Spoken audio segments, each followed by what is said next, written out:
What?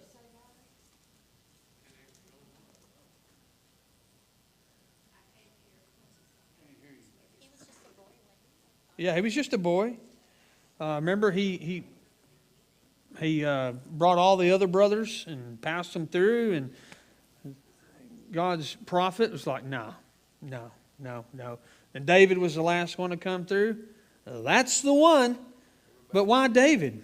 Why not his older, stronger brothers? Why was it David? Okay, that's all true. He was the anointed one. He was the... But why did... What did you say? What did you say, Jim? He was. He was the one God picked. It's kind of a trick question I gave you. Like, God does what he wants, right? David wasn't the strongest. He may have been the most handsome. The Bible talks about him being a good-looking fella. But, hey, it was the one that God wanted to use at the end of the day. Yeah. Yeah, he was out tending to the sheep. And when they went through all the other brothers, and then they brought him in later. Okay, so that's kind of how it got started, right? As far as David being the next promised one. Let's see. Then you have that cat and mouse stuff with Saul. At first, Saul was like, oh, okay. But when Saul started seeking after his own glory and not God's glory, that's when things really started to take a turn. And you had this David constantly fleeing from Saul. Then the cat and mouse, David sneaking up and slicing a portion off his garment and be like, hey, I could have killed you, man. But the Lord spared your life today. And so we have that cat and mouse thing. We have David kind of start gathering a following for himself. Of course, Saul is the king, so he has quite the following. And then, of course, because of Saul's attitude and other things like that, Jonathan and David were good friends, obviously. Saul had a bad attitude, wasn't seeking the glory of God, was seeking his own glory and fame. And so God said, hey, man, your throne's not going to last forever. I'm raising up one after you. The son of Jesse, his throne is going to be an everlasting throne. And, of course, Saul didn't like that either. So, again, he hated David, tried to kill him numerous times. But God obviously spared David. God's not going to promise somebody to be king and then just let them be slain and then God's promise isn't fulfilled. Right? That's not how God works. He fulfills his promises. Of course, then we have David becoming king. At first, though, he wasn't king over Jerusalem. Does anybody remember what territory he was king over first? What? Hebron. All right, but Judah. So that was 7 years, and then Saul died, and David became king over all the territory. And really good, right? For a long time. We don't have these timestamps. We don't know how long it was between David becoming king and the whole Bathsheba fiasco, right? There's some people, 3 weeks. There's plenty of guesses out there. Somebody asked me earlier, how old was David, when he died? I'm like, I don't really know. I don't. And they asked, well, how old was he when he killed Goliath? And I guess 16, 17-ish, but honestly, it's just a guess. You can see in commentaries, people say, he was this old. Well, it's not thus saith the Lord, no matter how confident we are. And so we got to be careful to this is how old he was. And if the Bible doesn't tell us, then all we can do is kind of guess. But so, again, we don't know how many years in between these big events in David's life there were. We do know this. He reigned in Hebron for 7 years and in Israel for 40. We know that. And let's just be conservative and say he started reigning in Hebron around age 30. Right? And then, so maybe 70-something. is when he died. Again, it's a guess. I'm just doing as best I can with the information we have. Talk about that. I actually looked that up and read that 3 or 4 days ago. Did you? Yeah, historically they thought around 70. Yeah, 70 something probably, but who knows for sure. So here we are. Solomon, right, is the promised successor after David, but his brother. We saw that last week. Adonijah decided he wanted to be king, and he gathered his own little following and basically made himself king until news came to David. David was like, no, that's not going to work. Solomon is the promised king, and he's God's chosen one, and that's who's going to be king. And so really, so Solomon is anointed king. We saw that at the end of chapter 1 last week, and so we're really picking up right now. And David's very close to the end of his life, and he's going to give some instructions to Solomon. So 1 Kings chapter 2, verse 1. When David's time to die drew near, he commanded Solomon his son, saying, I'm about to go the way of all the earth. Right? I'm about to die. Be strong. This is a father telling his son and now king of God's people what to do. Be strong and show yourself a man. And keep the charge of the Lord your God, walking in his ways and keeping his statutes, his commandments, his rules, and his testimonies, as is written in the law of Moses, that you may prosper in all that you do and wherever you turn, that the Lord may establish his word that he spoke concerning me, saying, if your sons pay close attention to their way, to walk before me in faithfulness with all their heart, with all their soul, you shall not lack a man on the throne of Israel. So I like how he starts.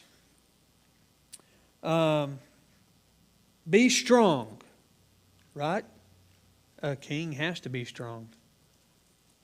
Show yourself a man. Don't be a coward. Don't fall to the ways of the world. Show yourself a man, right? We need tough leaders in this world. We need godly leaders in this world. But David is not separating those two things. He's saying, I'm telling you to be a man, show yourself a man, and this is how you do it. Keep the charge of the Lord your God. Right? That's what he's talking about here. And again, we sure could use that right now, couldn't we? Not to go too far down a rabbit trail here, but I was again at the city council last night speaking, and I was just praying that at least one of them up there would be a man. They didn't. They took the easy way out, the cowardly way out. So you need to show up, those of you that live in the city limits need to show up in November and vote to make Athens a sanctuary city for the unborn. It could have been done last night, but the men on the council didn't step up, and neither did the women on the council.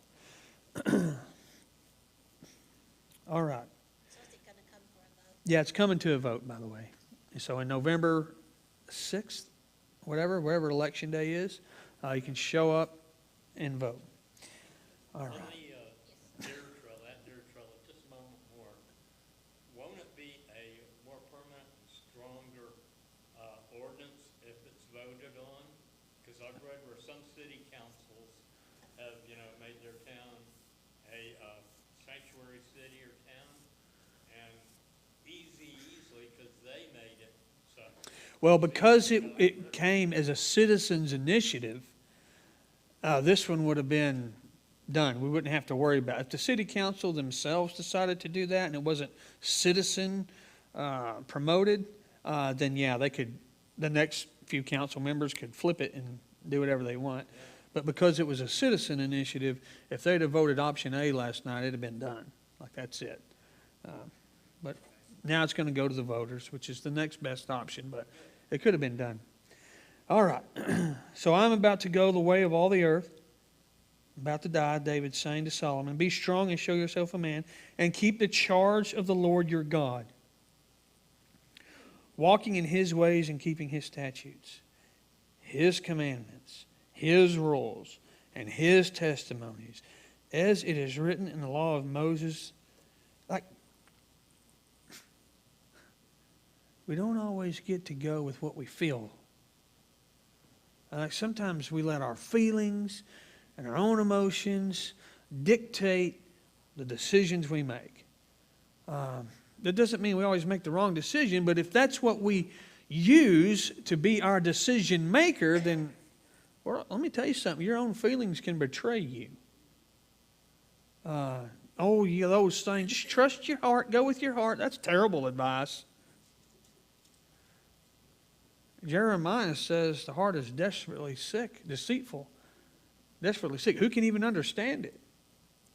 So, again, he's not telling him, just go with your heart. Just go with your feelings, Solomon. He's going to go the ways of the Lord. His commandments, His statutes, His rules, His testimonies, as it is written in the law of Moses. Why? That you may prosper in all that you do and wherever you turn. God's law is good for us. Obeying God is good for us. God tells you do not lie because that's good for you. God tells you do not commit adultery because that's good for you. God tells you do not murder because that's good for you. How people are, oh, this religion is just so strict. Oh, if you really understand it, it's good for us. Right? Right in our culture right now, boy, oh, they can't stand the word submit. They can't stand the word surrender. They can't stand the word Lord, listen.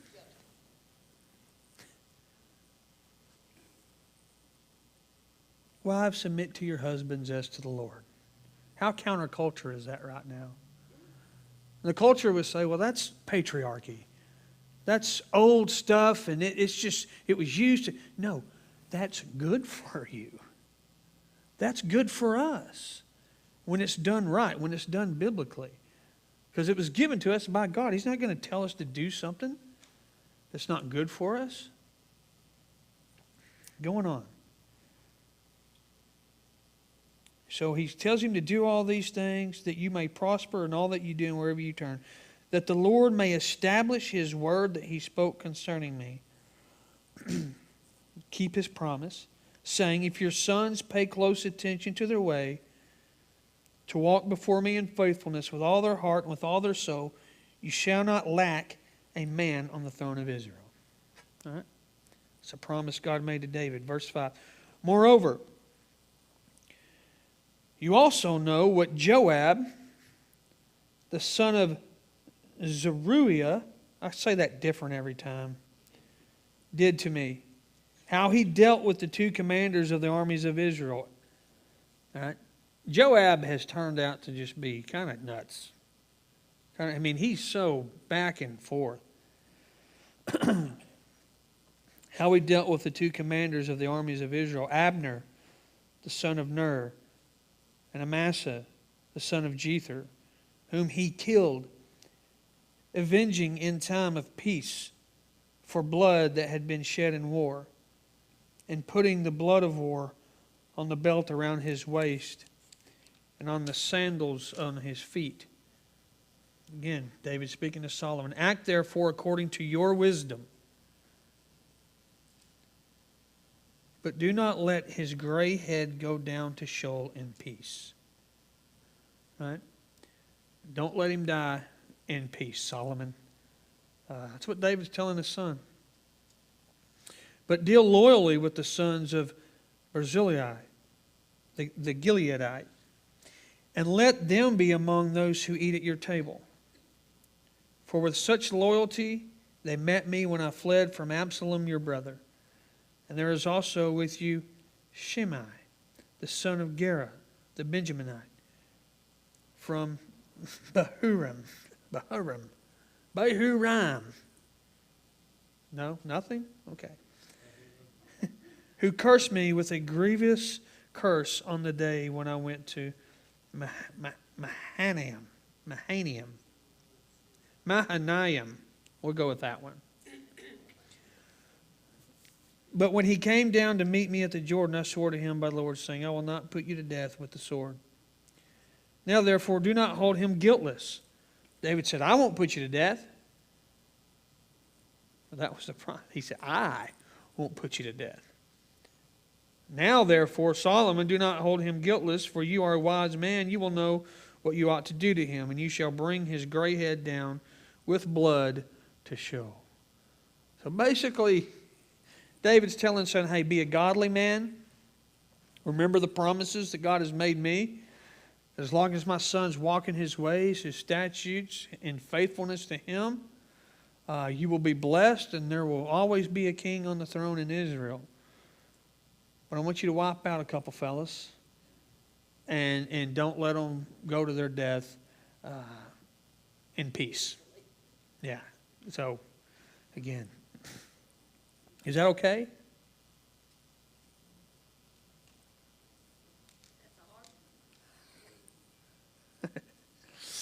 It is very difficult. Well, and David's giving this advice to his son, and yet David had so many strikes against him in his own behavior that's even harder to deliver that kind of message to Yeah. Yeah. Yep. Hey, David's a normal dad, because all of you got strikes against you. But we still have to raise up our children the way they should go. David's not, he's a man, right? He's not perfect. He lets his flesh get the best of him like the rest of it. We've seen that many times. And, Do we actually know if God wanted those? right, that's the question. God is the avenger, right? He is the one that will pour out perfect and divine justice. Every time man tries to do justice his own way, it usually ends up as injustice, doesn't it? And so that's the question. Does God want these men dead, or did just David want these men dead? So anyway, that's a tough one, as Linda said. We don't. But then we get to verse 10. This is kind of it. Then David slept with his fathers and was buried in the city of David. All this life of David, and he died, by the way. But God gave us what he wants us to know. And he has given us a lot. There's a lot of men in the Bible I wish we had more about. So compared to them, we do have a lot regarding David. But this is how how this ends. Then David slept with his fathers, and was buried in the city of David. And at that time, David's reign over Israel was 40 years. He reigned 7 years in Hebron and 33 years in Jerusalem. So 40 total years, 7 in Hebron, 33 in Jerusalem. And then, so Solomon sat on the throne of David his father, and his kingdom was firmly established. That's it. When I first decided we'd study the life of David, I think I had like 5 or 6 just highlights. And then as more I read and the more I was like, I can't skip this part. That's me. I just can't. That's why I preach through books of the Bible. Because you just cover it all, right? But I want to give you a break from that. And that's why I don't know what we're going to do next, by the way. I have a couple of ideas. But do the book of Jim? Is that what you said? Yes.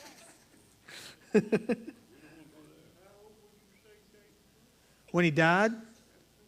I'm going to guess 70-ish something. 70 something. And it's a guess.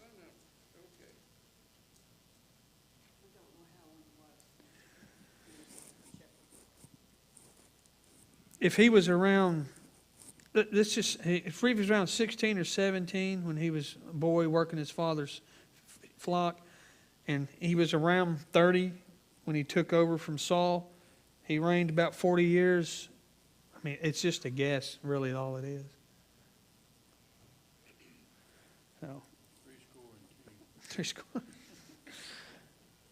All right. Anything to add? David seemed to have a little issue correcting some of his powerful cleansing that was around him. He kind of, he could take care of others a lot easier than he could of His own people?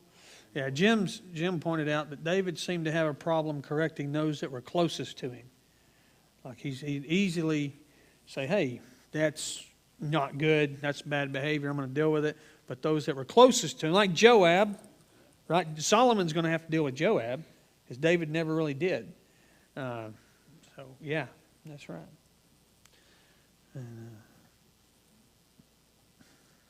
Anything else? One man that he told, instead of Solomon to do something about, whenever Absalom took over, tried to take over the kingdom, and David had to look with his family, and that guy was really hollering, screaming at him, cursing. You remember that? He's the one I think he was telling him to get rid of. Oh, yeah. Yeah. All right.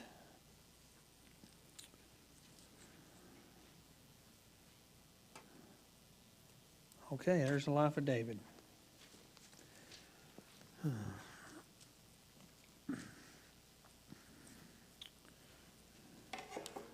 All right, so I guess we'll go to our prayer meeting now. Zeb has a stack of them back there if you need one.